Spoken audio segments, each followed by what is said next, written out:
ഇന്ന് പോത്തിറച്ചി വെച്ചിട്ട് ഒരു ലോഡഡ് റൈസ് ഉണ്ടാക്കാമേ. അപ്പം അതിനായിട്ട് ഞാനിവിടെ 1/4 സ്പൂൺ മഞ്ഞൾപ്പൊടിയും 2 സ്പൂൺ മുളക് പൊടി, പിന്നെ ആവശ്യത്തിനുള്ള ഉപ്പ്, കുറച്ച് പെരിഞ്ചീരകം പൊടിച്ചതും, പിന്നെ കുറച്ച് സോയാ സോസും, കുറച്ച് ടൊമാറ്റോ സോസും ഇതെല്ലാം കൂടി നന്നായിട്ട് മിക്സ് ചെയ്തതിന് ശേഷം ചെറിയ കഷ്ണങ്ങളായിട്ട് മുറിച്ച് വെച്ചിരിക്കുന്ന പോത്തിറച്ചി അതിലോട്ട് ഇട്ട് കൊടുത്ത് നന്നായിട്ട് മിക്സാക്കി ഒരു 10-15 മിനിറ്റ് ഒന്ന് റെസ്റ്റ് ചെയ്യാൻ വേണ്ടിയിട്ട് വയ്ക്കാമേ. അതെല്ലാം വെച്ചതിന് ശേഷം നമ്മളിത് കുക്കറിലിട്ടൊന്ന് വേവിച്ചെടുക്കുന്നുണ്ട് കേട്ടോ. പിന്നെ ഞാനിവിടെ ഉരുളക്കിഴങ്ങ് ചെറിയ സ്ക്വയർ കഷ്ണങ്ങളായിട്ട് മുറിച്ചെടുത്ത് വെള്ളത്തിലിട്ടൊന്ന് നന്നായിട്ട് വേവിച്ചെടുക്കുന്നുണ്ട്.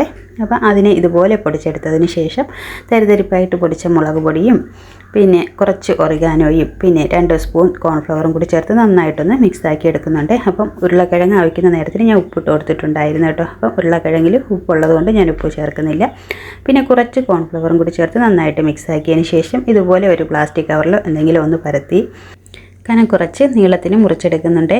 നമുക്കിവിടെ ഒറിഗാനോ വേണമെങ്കിൽ ചേർത്താൽ മതി കേട്ടോ. ഇല്ലെങ്കിൽ മുളകും നമ്മുടെ കോൺഫ്ലവറും മാത്രം ചേർത്ത് കൊടുത്താലും മതി. പിന്നെ ഉപ്പ് നമ്മൾ അവിക്കുമ്പോൾ ഇട്ടില്ല എന്നുണ്ടെങ്കിൽ ഇങ്ങനെ ഇത് മിക്സ് ആക്കുന്ന സമയത്തൊന്ന് ഇട്ട് കൊടുത്താലും മതിയേ.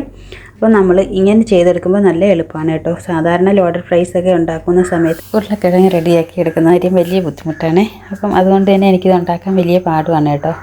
അപ്പോൾ ഇങ്ങനെയൊക്കെ റെഡിയാക്കി എടുത്തപ്പോൾ നല്ല എളുപ്പമുണ്ടായിരുന്നു കേട്ടോ. ഉരുളക്കിഴങ്ങൊക്കെ റെഡിയാക്കി എടുക്കാൻ അപ്പോൾ നല്ല ക്രിസ്പി ആയിട്ട് ഇരിക്കുകയും ചെയ്യും, നല്ല ടേസ്റ്റും ആയിരുന്നു.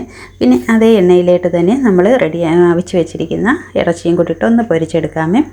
ഇനി നമുക്കൊന്ന് സെറ്റ് ചെയ്തെടുക്കാം. ഇതുപോലെ ഒരു പാത്രം എടുത്തിട്ട് അതിലേക്ക് കുറച്ച് ഉരുളക്കിഴങ്ങൊന്ന് ഇട്ട് കൊടുക്കാം. പിന്നെ കുറച്ച് പൊരിച്ച ഇറച്ചിയും കൂടി ഇട്ട് കൊടുത്തതിന് ശേഷം മല്ലിയിലയും നമ്മുടെ സവാളയും കൂടി ഒന്ന് ഇട്ട് കൊടുക്കാം. അതിനുശേഷം അതിൻ്റെ മുകളിലായിട്ട് കുറച്ച് ചീസ് ഒന്ന് ഇട്ട് കൊടുക്കാം. പിന്നെ ഇതുപോലെ തന്നെ 2-3 ലെയറുകളായിട്ട് വെച്ച് കൊടുത്ത് കുറച്ച് ടൊമാറ്റോ സോസും കൂടിയൊക്കെ ഒന്ന് ഒഴിച്ച് വെച്ച് കൊടുക്കാം.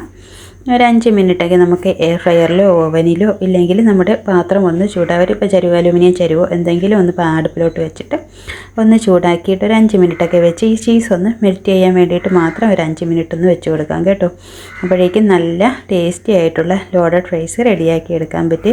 നമുക്കപ്പോൾ ചിക്കൻ മാത്രമല്ല ഏതിറച്ചി വെച്ച് വേണമെങ്കിലും ഈ രീതിയിൽ ചെയ്തെടുക്കാൻ പറ്റും.